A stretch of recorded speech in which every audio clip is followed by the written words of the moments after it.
Hey everyone, welcome back to BDG Reviews. It's been quite a while since my last update. Sorry about that, but Christmas holidays and everything. So, yeah, might as well just get right into it. Going today with another Horror's Hidden Gems.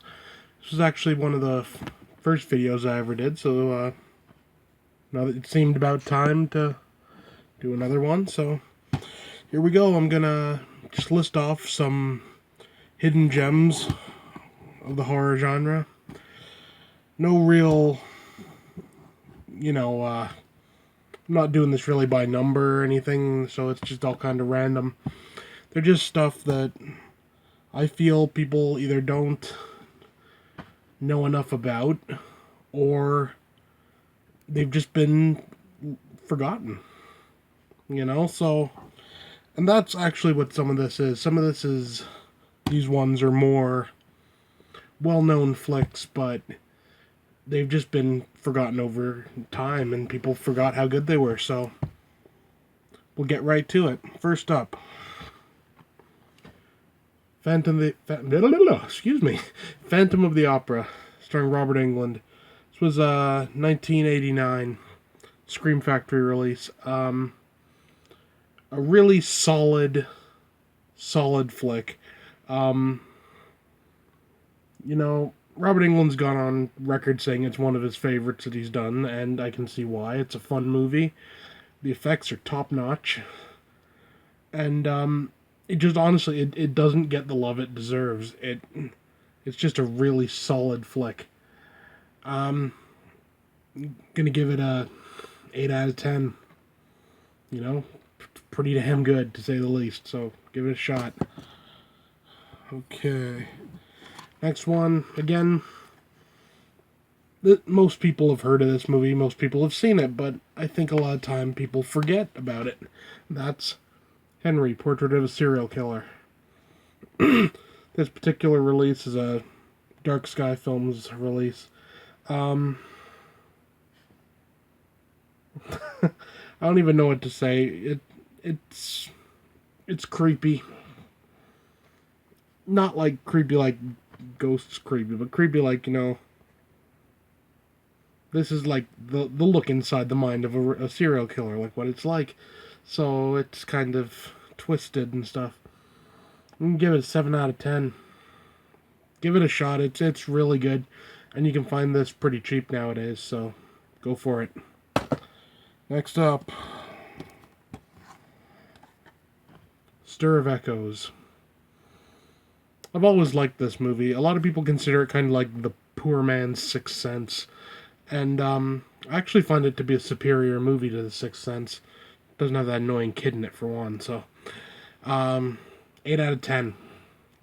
Great flick. Again, and nowadays you can find it in the bargain bin, so give it a shot. It's really worth it. Next up, Clive Barker's Dread. This particular one's a German Blu-ray release, since in America and Canada we never got a Blu-ray release for it. We got stuck with a DVD, so I imported this. Just really enjoyable.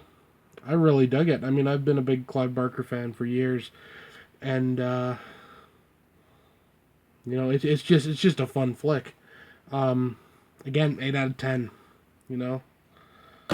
Look for it. Next up, The Drownsman. I actually bought this purely on a whim. I saw the cover. I thought it looked kind of good. It was like $8. Thought I'd give it a shot. I really enjoyed it.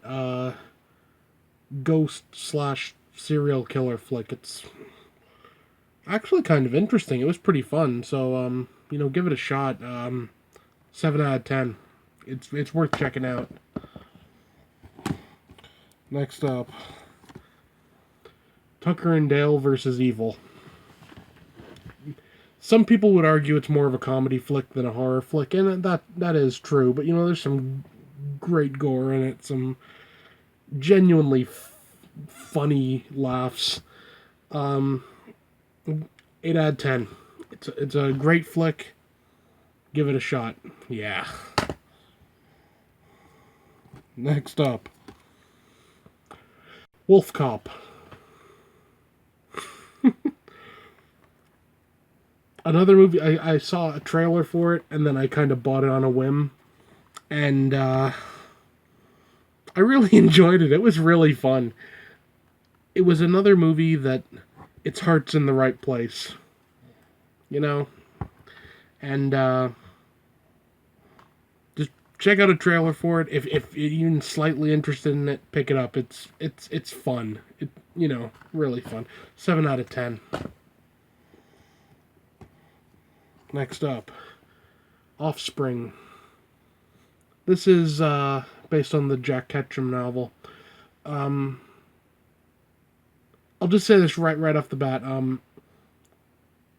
Of the two, novels, there's Offspring and there's Off Season. I didn't really like Offspring, but there's never been a movie of Off Season made, so as a result, this is all we got. And all that considered, it's not that bad. It's pretty decent, So give it about a 6 out of 10. It's not perfect, but until we finally get an off-season movie, this is the best we got. So, give it a shot. It's not bad. Next up, Midnight Meat Train. Again, another Clive Barker release. I love this movie. I'm saying it right now, 10 out of 10. This movie it's perfect. Doesn't need anything doing to it. It was severely screwed over in its initial release. I think it was supposed to have something like 1,000 theaters or whatever, and ended up going into about like $3 cinemas, so it was very screwed over. So give that a shot.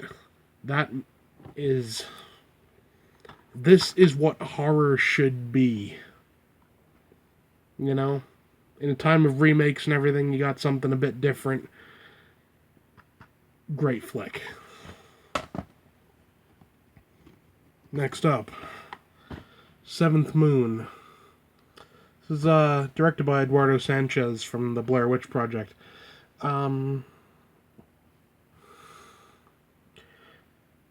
I don't even know what to really say about it. It's just kind of fun. People have forgot about it. Give it a shot. It's 6 out of 10. It's pretty fun. I actually liked it. So for what that's worth, yeah. Next up, another Clive Barker one, Book of Blood. It wasn't as good as Dread or The Midnight Meat Train, but I'm give it a 7 out of 10. It's another one of the Books of Blood series, and it's actually quite good. Sure, it probably could have been better at times, but it was fun. So, give that one a shot. Again, most of these you can find nowadays, pretty cheap, so it's worth picking up. Next up, Zombie Strippers. It's exactly what you think it is. Yeah. It's got Jen Jameson in it and Tito Ortiz and stuff, so 6 out of 10. It's pretty fun. It's a funny movie. Give it a shot. It's actually pretty decent. Now, last up, I Saw the Devil. This particular release is a UK Blu-ray, and it's a 144-minute cut. There's two cuts of this movie. The 144-minute cut, and then there's, I think it's a 120-minute cut or something. I haven't seen that version. I've seen this one, and it's just a really, really solid movie. I'm giving this a 10 out of 10. It's definitely worth seeing. If you get a chance to pick it up, pick it up. It's really worth it. Well, I think that's it for now. So, like I said, sorry for the long delay. 3 weeks off, but, is what it is, right? Hopefully I'll get some more reviews up and everything. So yeah, see you next time.